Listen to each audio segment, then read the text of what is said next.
Saudara Menteri Tenaga Kerja Ida Fauziah akhirnya menjelaskan kebijakan jaminan hari tua atau JHT kepada perwakilan buruh yang berunjuk rasa di depan kantor Kemenaker pada hari Rabu kemarin.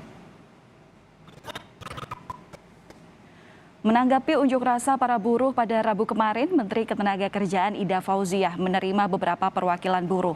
Dirjen Pembinaan Hubungan Industrial dan Jamsostek Kemenaker mengatakan perwakilan buruh diajak berdialog dengan Menaker dan menjelaskan terkait kebijakan JHT yang dinilai buruh merugikan.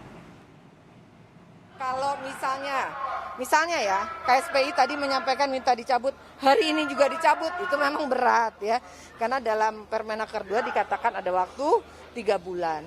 Ya, jadi artinya Bu Menteri tadi sikapnya masih menampung, menerima, mencatat apa yang menjadi aspirasi atau keinginan teman-teman KSPI. Dianggap kurang pro kepada pekerja korban PHK, Bu Menteri sudah jelaskan bahwa sebenarnya itu tidak tepat juga kalau dibilang pemerintah tidak pro korban PHK karena sejak pandemi COVID 2020 pemerintah sudah mengeluarkan dana yang cukup besar.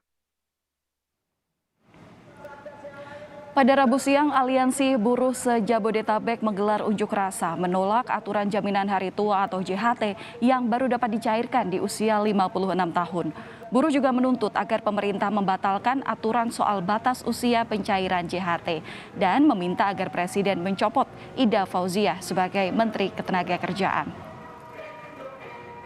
1. Cabut Permenaker nomor 2 tahun 2022 tentang pencairan manfaat JHT atau jaminan hari tua.